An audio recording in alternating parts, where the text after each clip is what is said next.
Ramadan Mubarak, Allahu Ramadan Kareem, Ramadan Akbar. Mubarak, Ramadan Kareem, Ramadan Mubarak, Ramadan Kareem, Ramadan Mubarak, Ramadan Kareem.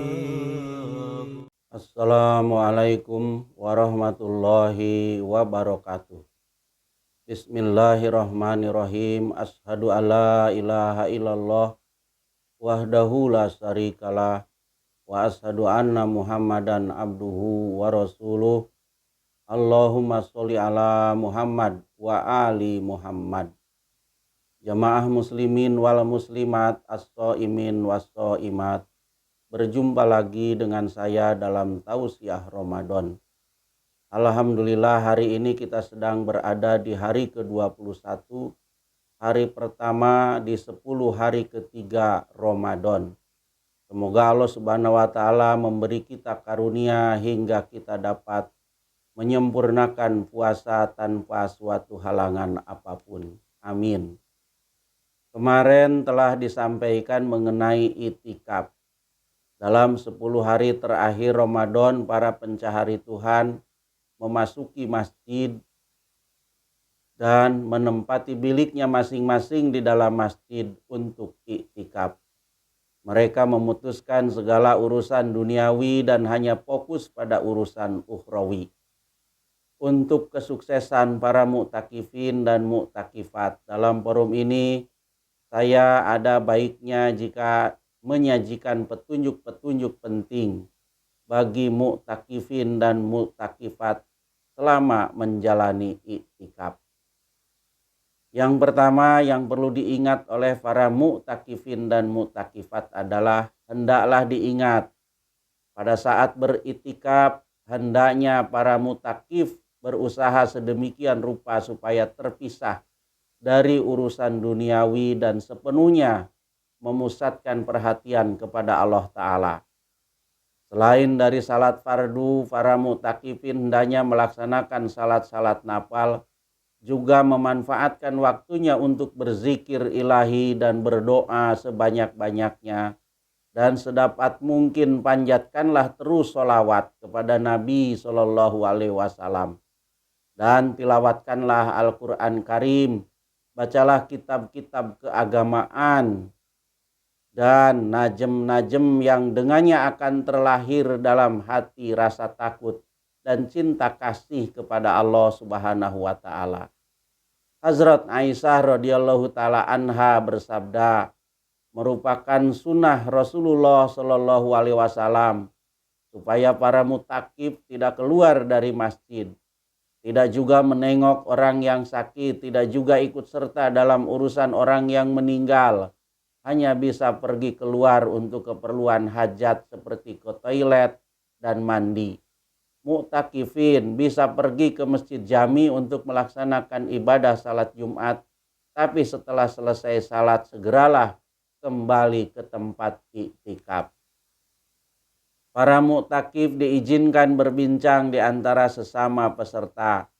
Terdiam sama sekali adalah tidak dibenarkan karena dalam Islam selain dari perintah ilahi tidak ada puasa untuk berdiam, tapi menyia-nyiakan waktu dengan obrolan yang sia-sia adalah tidak dibenarkan. Para mu'takifin dan mu'takifat selalu sibuk dalam beribadah di dalam hujrohnya masing-masing.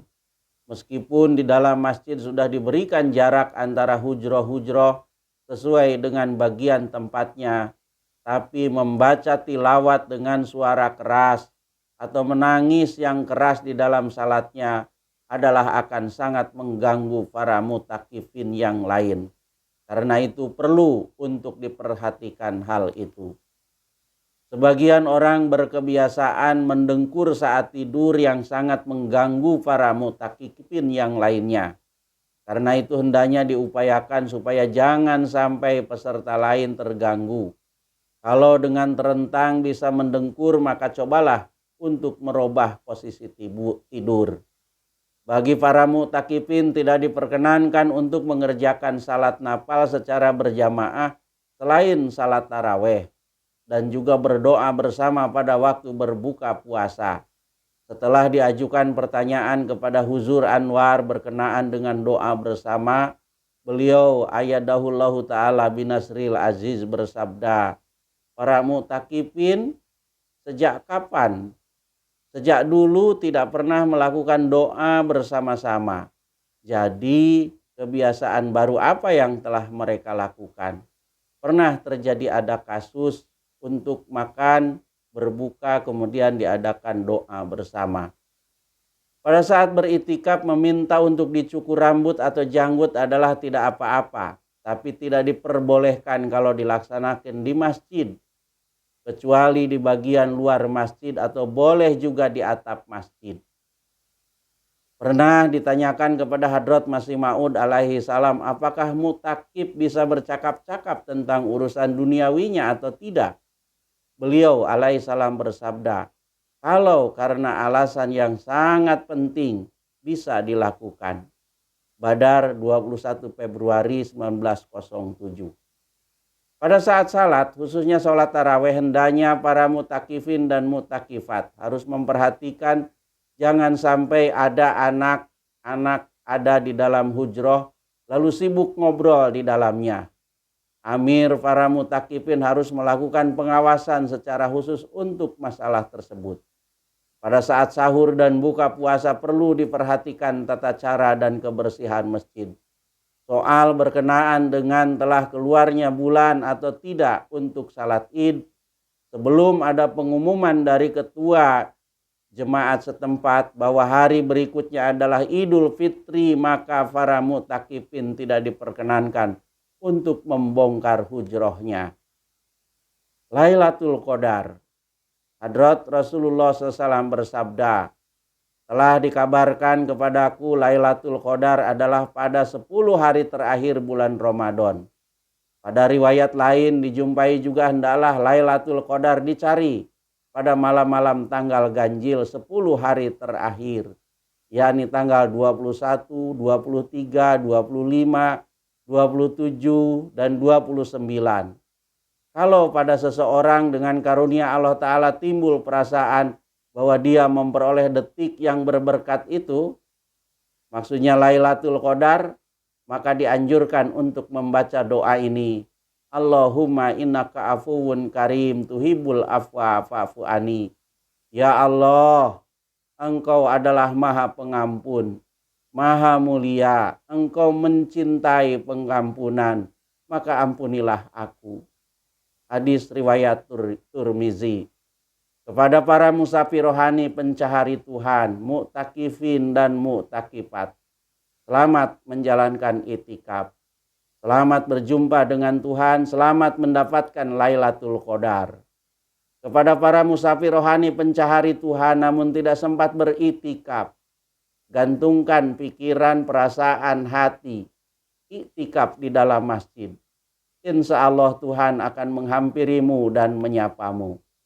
Allahumma musarrifal qulub sarrif qulubana ala ta'atika. Ya muqallibal qulub sabit qalbi ala dinika. Allahumma sholli ala Muhammad wa ali Muhammad. Rabbana taqabbal minna innaka antas samiul alim wa tub alaina innaka antat tawwabur rahim. Wassalamun alal mursalin walhamdulillahi rabbil alamin. Amin. Allahumma amin.